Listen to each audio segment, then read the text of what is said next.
बिस्मिल्लाहिर्रहमानिर्रहीम। पाकिस्तान की सियासत और इस्टेब्लिशमेंट का किरदार।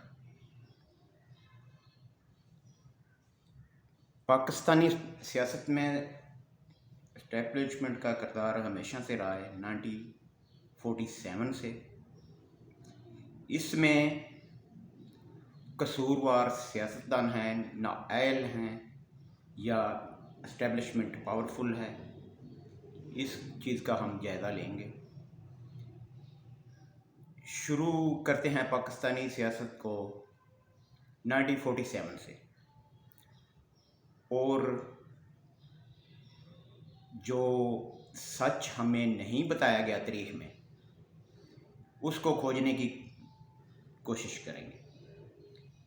सबसे पहले शुरू होते हैं क़ायदे आज़म से, मोहम्मद अली जिन्ना, बानी पाकिस्तान। वक्त के साथ कई हकीकतों को आश्कार होना पड़ता है।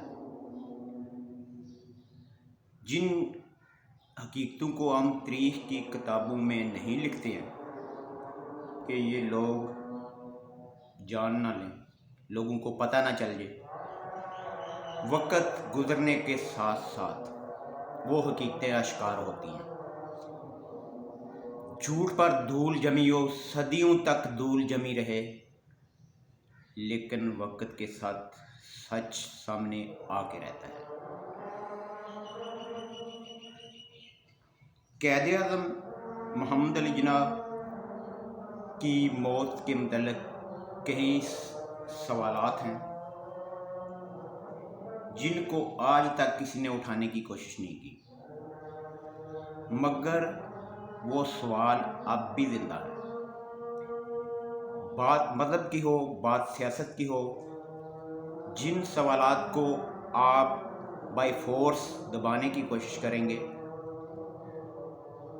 वक्ती तौर पे सवालात रुक जाएंगे, लेकिन उनके जवाबात बंदों को जब तक ना मिलें, सवाल ज़िंदा ही रहते हैं। 1949 में कर्नल इलाही बख्श क़ायदे आज़म के आखिरी अयाम पर एक किताब लिखते हैं। उनकी किताब का दिबाचा मोहतरमा फातिमा जिन्ना ने लिखा। इस किताब में कर्नल इलाही बख्श ने क़ायदे आज़म के इलाज के मुतल्लिक़ होने वाली कोताहियों का जिक्र किया है, जिसमें कई पर्दा नशीनों के नाम आए। एहतजाज के खौफ से लियाकत अली खान ने इस किताब पर पाबंदी लगा दी। कुछ सच था तो पाबंदी लगी है, वैसे पाबंदी नहीं लगती है। जिस किताब पर, जिस फिल्म पर, जिस चीज़ पर पाबंदी लगती है, उसमें कुछ सच होता है, कुछ पर्दा नशीनों के नाम होते हैं तो पाबंदी लगती है।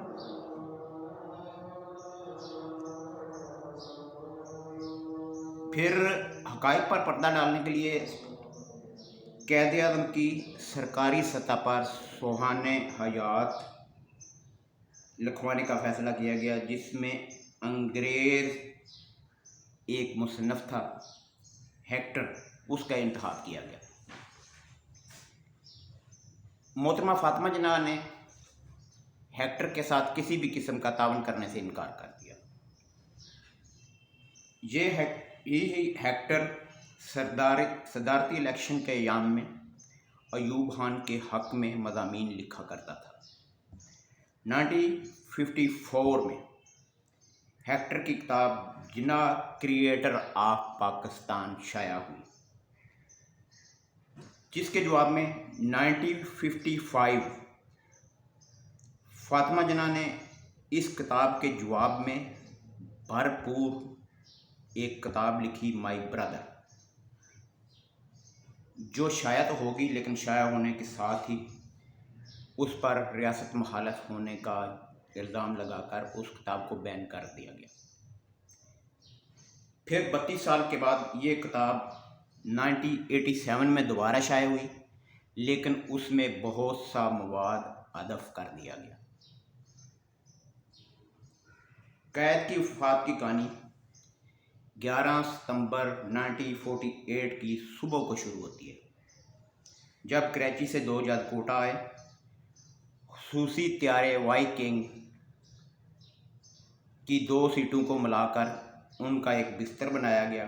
جہاز میں موجود سلنڈر میں آکسیجن کی مقدار بہت کم تھی۔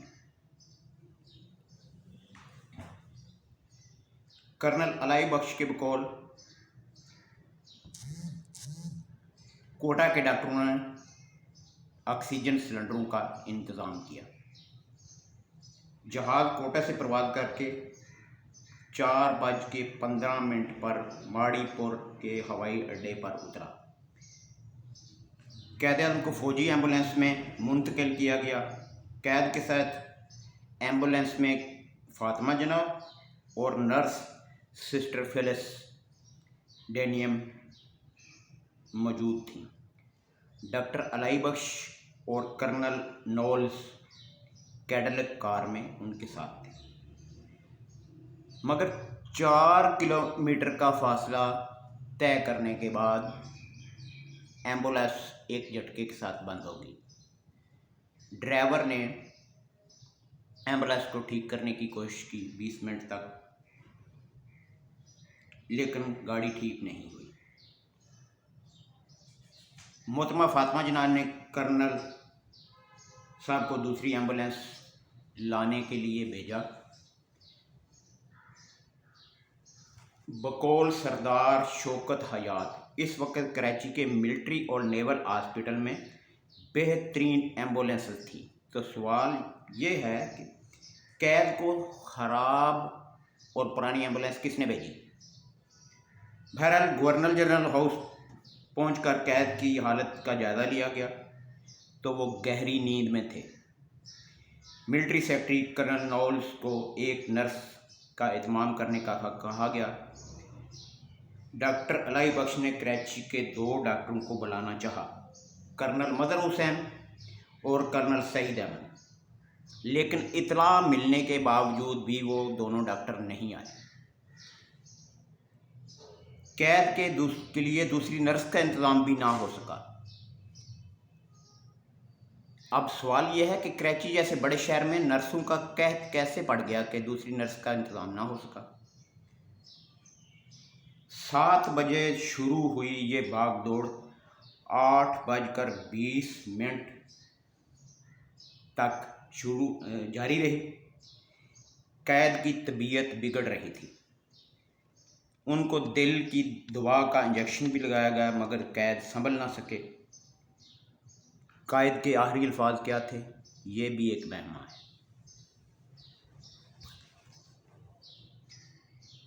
قید کے آخری ایام کی کہانی ان کے ملٹری سیکرٹری مظہر احمد نے لکھی،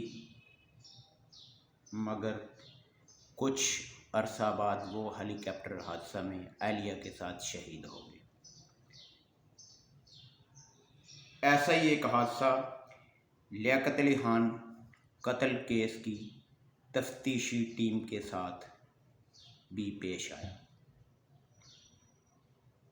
مزید دیکھتے رہیے، چینل کو سبسکرائب کریں تاکہ ان کے بعد جو واقعات ہیں وہ آپ کو حقائق بتائے جائیں 1947 سے لے کر اب تک پس پردہ جو کچھ ہوتا رہا۔